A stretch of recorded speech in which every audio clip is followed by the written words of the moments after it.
कौन से क्लास में आप लोग एटम के बारे में पढ़े होंगे?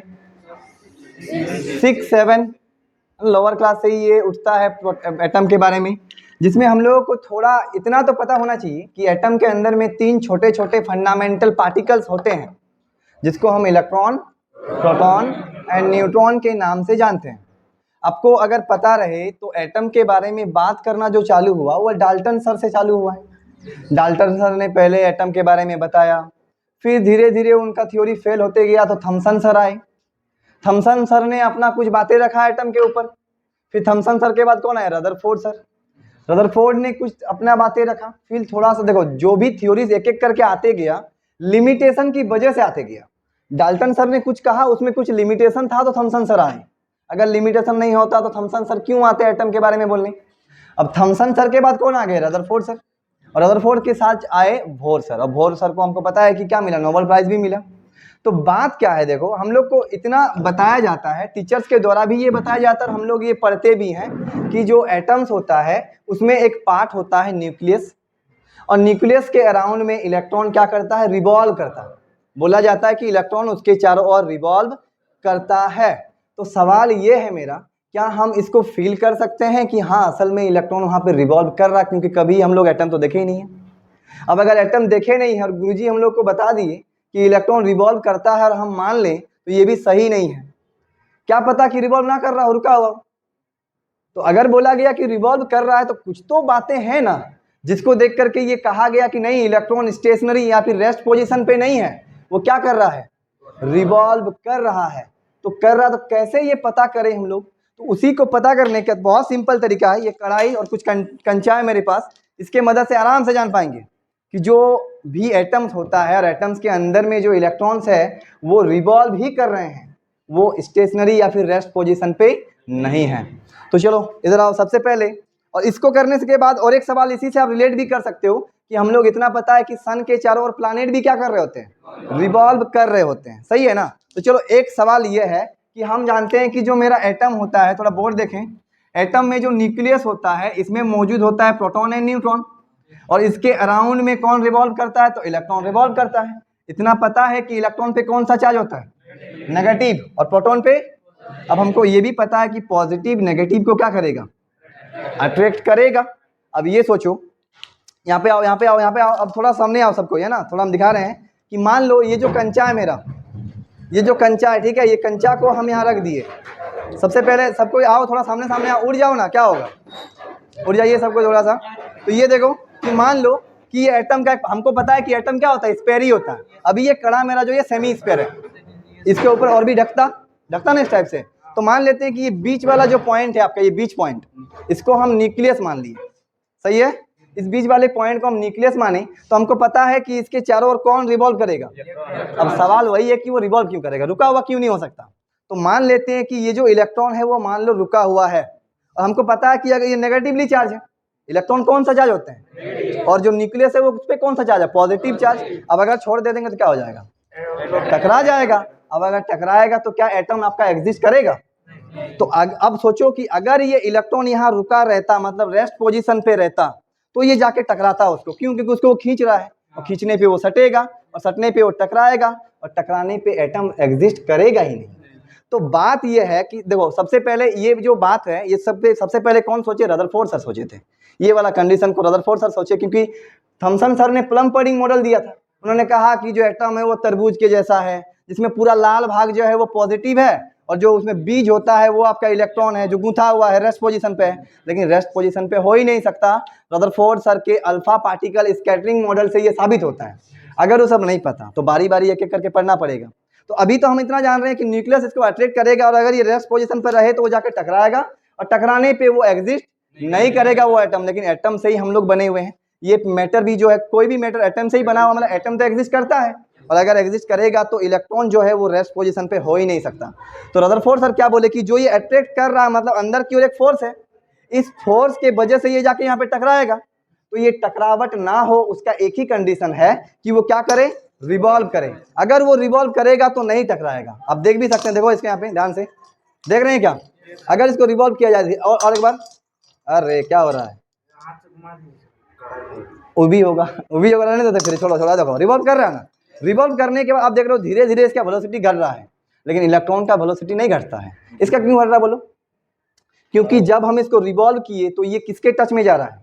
इस कढ़ाई का।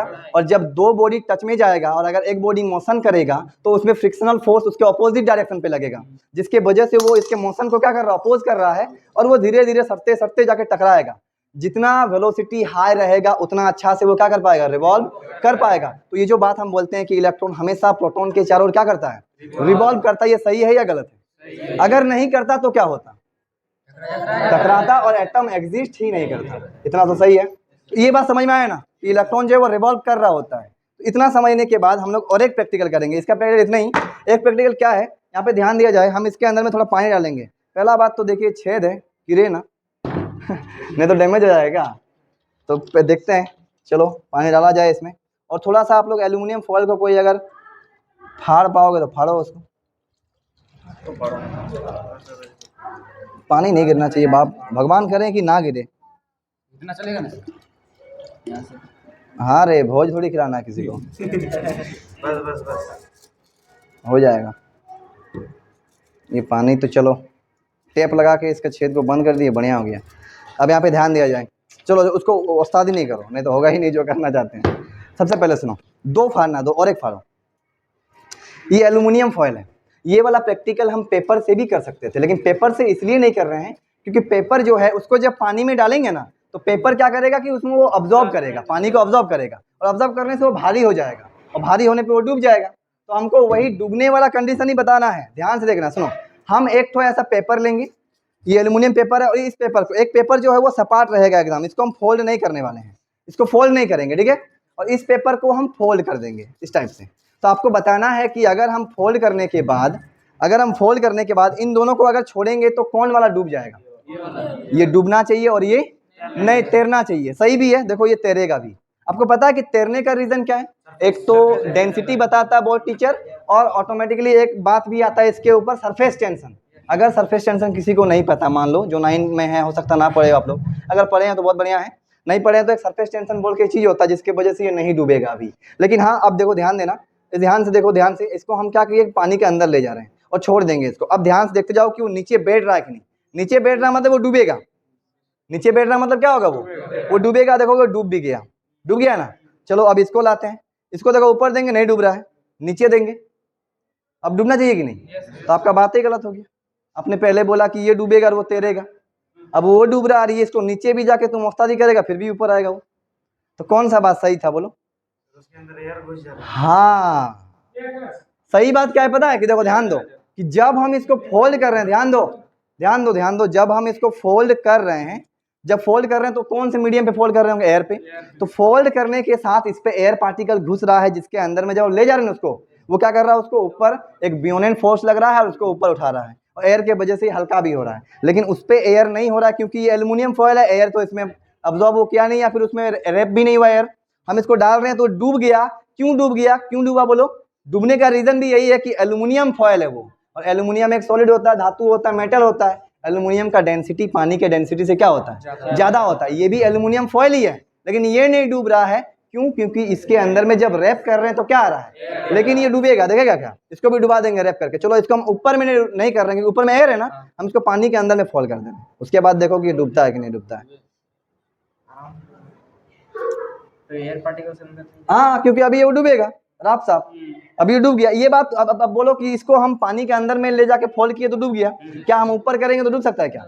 डूबेगा, लेकिन उसके लिए हमको क्या करना पड़ेगा ना, उसका एयर को थोड़ा हमको निकालना पड़ेगा, मतलब ऐसा फोल्ड करना पड़ेगा कि एयर उसके अंदर में ना रहे, वैक्यूम क्लियर करना पड़ेगा। देखते हैं होता है कि नहीं होता है। हो सकता है क्या एयर की वजह से ही था जो वो इसी में। देखो इसमें एयर अगर नहीं जाता है ना तो आराम से वो उसको डुबा देगा, खाली एयर को उसमें भरने नहीं देना है। आप इसको देखो ध्यान से, करो आप भी करो। बोल, चुपचाप खड़ा है, खड़े रहने से अच्छा है कि कुछ किया जाए क्या? मेरा नहीं, बस तुम्हारा होना चाहिए, नहीं तो मार मिलेगा। एग्जाम तुमको देना है। चलो इसमें ट्राई किए हैं कि एयर ना रहे, अब देखते हैं कि ये होता है कि नहीं होता है। ओ राफ साहब घुस गया ना। देखो फिर से इसमें एयर नहीं दिए थे, फिर घुसेगा ही। हाँ देखो आप भी करो, हो गया उतना ही करो, सजाओ नहीं उसको। हाँ प्लेन कर दो। ओ भी गया क्या? तो ये सिंपल ट्रिक्स था। पता चला कि हम ऊपर में जब कर रहे थे तो क्यों नहीं गया? एयर पार्टिकल्स के वजह से। अंदर में किए तो चल गया, एयर नहीं था।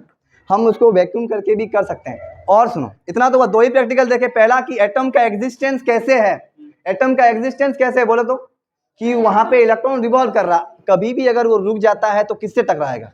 और न्यूक्लियस से टकरा गया तो एटम होगा ब्लास्ट। मतलब बोलो ये किससे बना हुआ है? एटम से। अब एक कंडीशन सोचो कि एक इलेक्ट्रॉन भी रुकेगा तो ब्लास्ट करेगा, तो ये एटम आपका ये जो मैटर है ये एग्जिस्ट करेगा क्या? तो कोई भी चीज, हम लोग भी तो एटम से ही बने हुए हैं ना। ये पूरा वर्ल्ड जो है वो एटम से बना हुआ। क्वांटम पार्टिकल्स बोलते हैं हम उसको। छोटे छोटे लेवल पे जब जाते हैं तो क्वांटम पार्टिकल्स में बहुत सारा विचित्र बातें देखने को मिलता है हम लोग को। हम अब अमूमन जो हम लोग फिजिक्स पढ़ते हैं वो क्लासिकल में आता है। अब क्वांटम में हम लोग को जाना पड़ेगा धीरे धीरे। 9, 10 आप लोग पढ़ रहे हो। लाइट से ही स्टार्ट किया जाता है टीचर्स के द्वारा क्वांटम लेवल को समझाना।